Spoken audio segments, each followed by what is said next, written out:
How's it going, YouTube? It's your boy Next, coming at you with a deck profile update. Today I'm bringing you Invoked Shaddoll Dogmatika, and it's still one of my favorite decks in the game, but ever since the new format, I wanted to touch up on how the deck has changed and how it plays and the different builds you have, especially because of like cashier and stuff. So I'm going to go over the deck, and I'll probably talk a little bit in the middle of the deck and at the end about specifically um, some of the in and outs of the deck. So linchpin of the deck is obviously your Alistair engine, which is your 9 cards that you have to play. Of course, Drone Lockbird hits this, and Drone Lockbird is prevalent in the format. But I think going into the new format, because of how because of the way that so many decks have changed, I think you can get away with playing something like Invoked and not worry too much about getting Droll because people might be, in my opinion, I think people won't be playing Droll as much. There's not too many decks that add cards to their hand a ton, and the ones that do tend to add only a few, and special from deck more than anything. For the Shaddoll cards, you play 3 Fusion and 1 El Shaddoll Fusion. And the El Shaddoll Fusion, I've seen it in a lot of decks that talk about Invoked Shaddoll. They cut this deck, or cut this card from the deck, and it's one of those cards that I just don't feel should be cut. Um, El Shaddoll Fusion is a really powerful card. It lets you unbrick a lot of hands, and it's one of the main reasons I play it. It's also searchable off of Avalon, and being able to have a second fusion spell for Shaddoll's off of Avalon is super important, at least in my opinion. It comes up a lot for me, and I don't think I would ever cut it. 2 Wendy, 2 Hedgehog, 2 Squamata, Dragon, Beast, and Genius are the Shaddoll main deck monsters that I play. Genius I play over a lot of them because the idea of Genius is that it's an extra interrupt on top of or for like a monster effect. So it lets you, if you summon Apcolon, go like Chainlink 1 Apcolon, Chainlink 2, whatever other monster you sent, plus Chainlink 3 Genius. So like Genius lets you hit something on board as well, and if you have Meltdown, it turns Apcolon and Genius into 2 card negations, basically, because they can't activate the card it targets, and then you get to do whatever else you want to do. So, like, you could, if they have like an Apcolon, or if they have an Appaloosa or something, and then you resolve Shaddoll Fusion after Meltdown, then you're able to just go into negating the Appaloosa. You can target the Appaloosa to make it so it can't activate, and then use your Apcolon on like an Omni negate that they have, so you can effectively turn off a lot of their board. And it's not so much that like that specific scenario comes up a lot. It's just more of that. There's a lot of scenarios where like negating 2 cards on the board is an insane benefit to your combo. And then you have Schism and Ritual Incarnation, which is really nice. People cut this card too, and I don't really like it. I think Ritual Incarnation is really good. For the power spells, you have 3 Super Folly, 1 Foolish Burial, and 1 Call by the Grave. I would play Triple Tactics Silence. I just didn't really have the room in here. You're already playing 42 cards, and it's a little rough trying to cut down certain things. Like the idea is like you could cut Ritual Incarnation. Um, I don't like cutting Ritual Incarnation because of how much it does for the deck, but you could in theory do that. But obviously, I think the rest of the cards can't be cut. But even then, you're going in the 41, and then if you put in like 2 triple tactics, you're at 43. So it makes your deck number a little strange. But mostly, like this build has 0 hand traps and triple tactic, and it doesn't have triple tactics.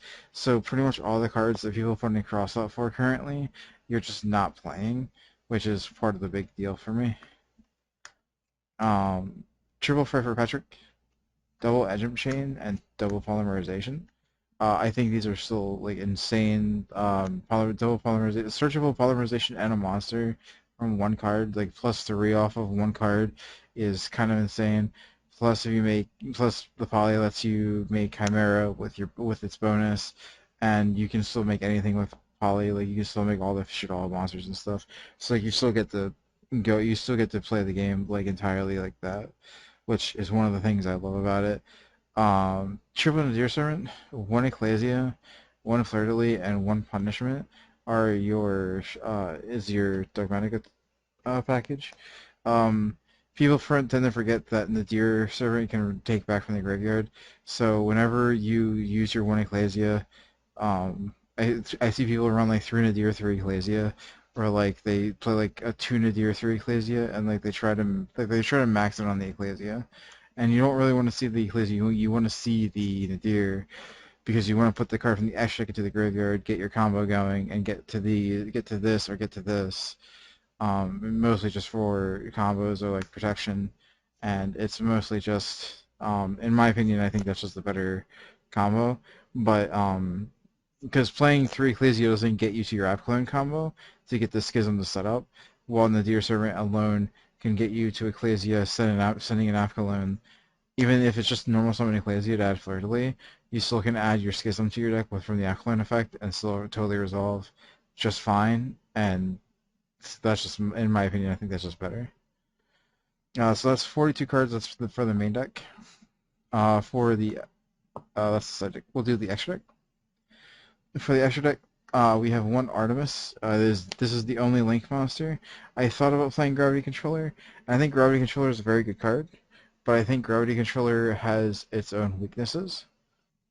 One of those weaknesses really being just like the need for it to be in the EMZ and just a weird. It has a weird like if fitting into the extra deck is really tight anyway. So unless your combo with the gravity controller or like the whole reason for gravity controller is just to make it so like you can recycle like certain Shaddoll cards, but like you already play Avcalone and all these cards that let you send and use the card for material, and like you fuse with the fusion monsters half the time anyway. So it just seems redundant to use gravity controller in my opinion. So I think just Artemis is fine. I think the one thing that I've missed the most in testing, that I'm actually not playing currently, but I'm going to think about putting back in, is the Blackluster Soldier Link. That is the one other Link monster that I've really missed in the deck, and it's just because you have so many fusions that are level 8 or above that it honestly just like BLS is always live. The BLS is always live. But for the Invoked fusions, you have Makaba, Agoides, Ragin, and Caliga. Ragin because you have Wendy, Caliga because every Shaddoll is pretty much dark, Agoides because fusions, and Makaba because it's the best one. It's the whole reason why you play Artemis to make Alistair one card Makaba, and yeah. For the Shaddoll fusions, you have the double construct, the double window, and the double app cologne. I have thought about cutting construct to one. I just every time I do, I want the second one, so I never do. You always need two window because if you summon one during your first turn and you set up schism, then you will always have the out stuff, and then app cologne is just like one of the best Shaddoll monsters to summon from the extra deck at always. You have one Guardian Chimera. I wanted to bump this up to two, but there's just not enough room in the extra deck, and because we're playing Super Poly, we play one Blood Dragon and one Garura. Um, there's not much else to say about this. It's just insane. This can just be insane depending on the boards. And then the last card is Entis because we are playing the Deer Servant, so sometimes we do just need that one card to pop, and Intes is very good for just popping a card on the field after for searching stuff, so it's very useful in that regard, especially if you already have Schism. Now the side deck is a little weird. I'm still testing for the new format, but I haven't run into like any heavy spell or trap card decks yet. I haven't run into Trap Tricks really too much. I haven't run into Labyrinth at all. I have run into Pearly, which is why you'll notice like this side that kind of hates Pearly. Um, but like Pearly, I've run into some Sword Soul, so it'll show that. But just know that like the side deck isn't specifically teetered towards the new meta yet. The side deck's mostly for testing stuff, but a lot of the stuff has good reasoning, so I'll explain the reasoning as we go through. So Gamma Seal being a kaiju lets you get through the Pearly Noir Exceed, that it becomes unaffected. It also lets you get through any cards that just say they're unaffected, so like the Towers from Ignister and different stuff like that. There's a lot of cards that you kind of just need to get over sometimes, and Kaiju is the best way to do that. It also doesn't take your normal summon, which is the one reason like we're not playing Lava Golem or Sphere mode, because obviously you want to normal summon Alistair, or you need to normal set your Shaddoll in order to super poly, etc. We play 3D Crow, mostly for Pearly, because the idea is when they go Pearly effect target Delicious Memory and Graveyard, you can DD Crow it, and then when they can't get the plump because of it, then the game is pretty much won at that point. So we play 3D Crow because it can hit the spell cards as well as like, so we don't play the Bestials because this can hit the monster, sure, but this can also hit the spell cards in the graveyard. That's the big thing.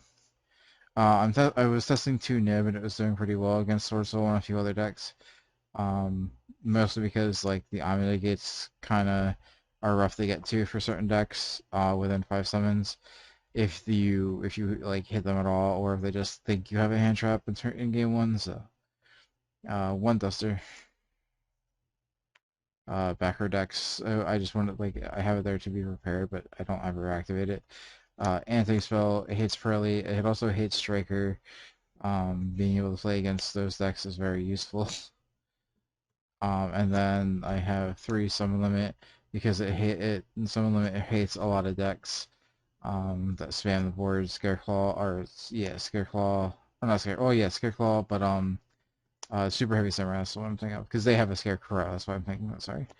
Um, Super Heavy Samurai, Scareclaw. It hits the Vanadium deck. Pretty much any deck that just spams the board. One of the issues that I've been seeing is Leerless Tri Brigade has been popping up a lot, and it's one of the decks that I've been wanting to test in the format, but I haven't had the chance to. And then like a lot of these cards also hit that. It's like some of them are going first. It's pretty much everything, but like it really hits that.